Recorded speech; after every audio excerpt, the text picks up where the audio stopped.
RC people. So as you can see, I have a Tamiya Toyota High Lift sitting here. I was at my local Hobbytown USA, and I've seen this in here. It's been well over a year now. It's just been sitting on the shelf, and it was $400.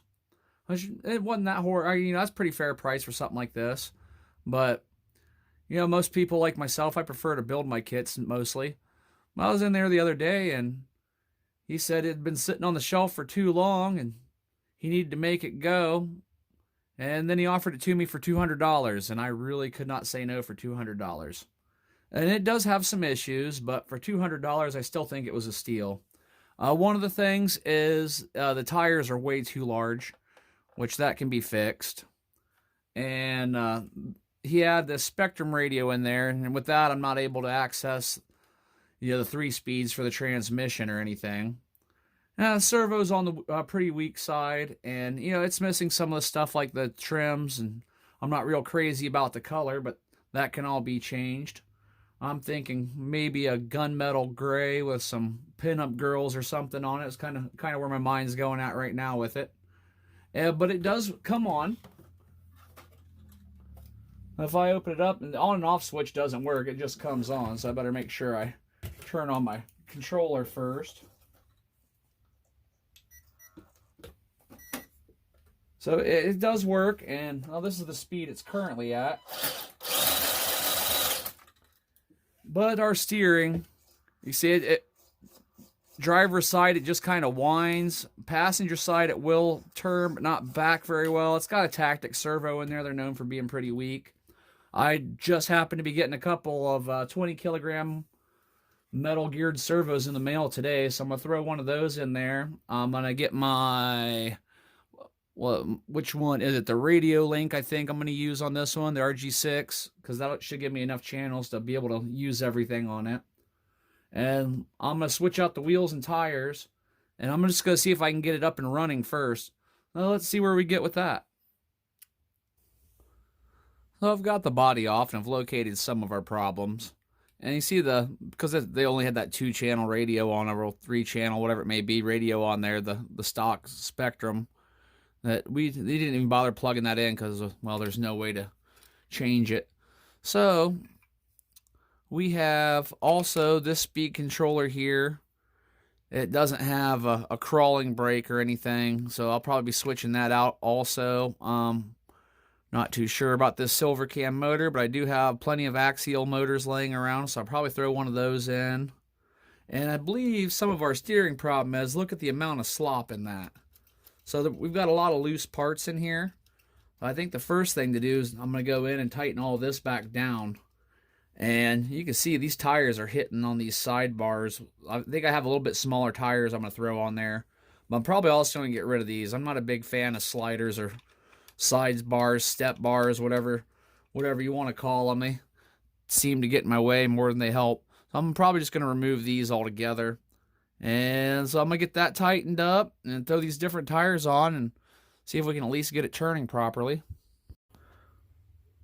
Alright, so I've just removed the whole steering linkage system because this just seemed goofy to me. For one, that is the linkage that went from the bottom over to the other end, and that dramatic bend, that just doesn't seem right to me, and there's no way that could possibly work properly.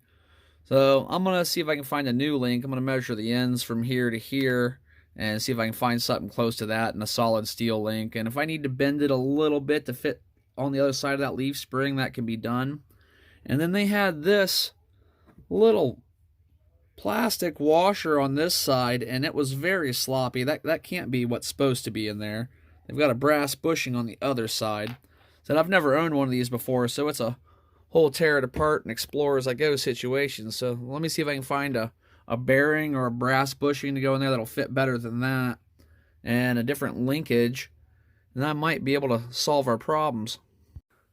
Okay, so I have at least left and right steering now. Let me see.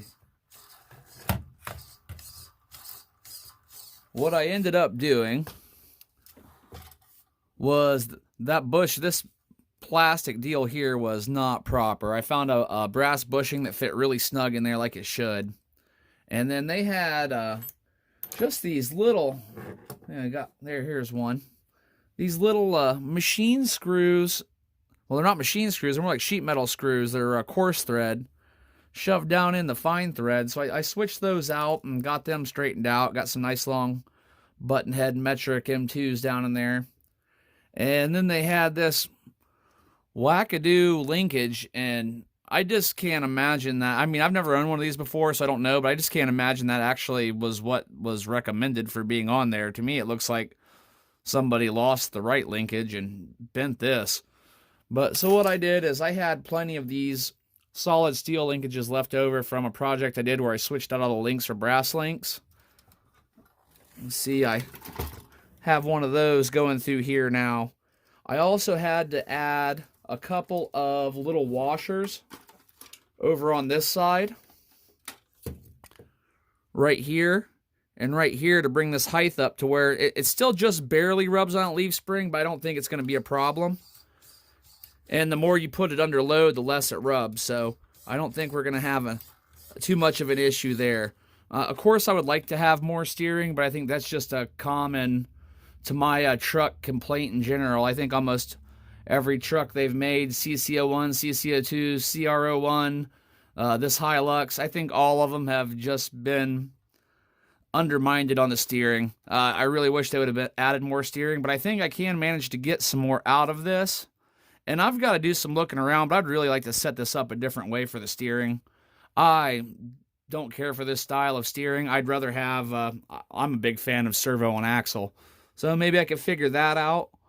And also I have noticed that you do rub here and on the back of this at full extension.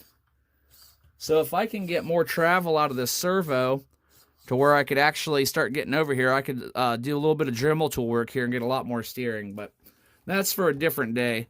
For today, we're just trying to get it on the road. I've already thrown these on the back. They're a BF Goodrich Baja Claws from RC 4-wheel drive. They're a little bit smaller, the tires that were on it, so I'm going to get the other ones mounted up on the front. I'll probably switch out the electronics real quick, and then we might be ready for a test drive. All right, I have the shifter working. Now, this is the most chattery servo I think I have ever owned in my life. You'll see.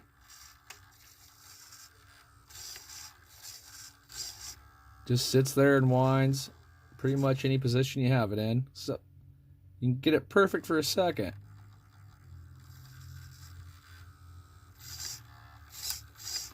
Oh, we'll see how that goes. I may end up switching out servos on that, but we have shifter. We have a lot more steering than we did previously. I think it's time to get out and try driving it. All right, I was up and rolling for about 2 minutes and then just a buzzing noise.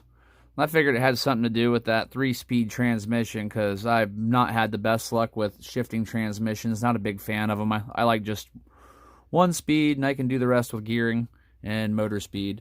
But so what we have here is our pinion gear came right the heck off of there, and the grub screw's gone. So I'm not sure where the grub screw ended up, or even if it was in there to begin with. It doesn't seem like whoever assembled this model did a very good job. Everything I've come across on it's loose, and they didn't use any thread tight on any of the metal-to-metal stuff. But we'll get it straightened out.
right, that will conclude our test run of the Tamiya High Lift Toyota.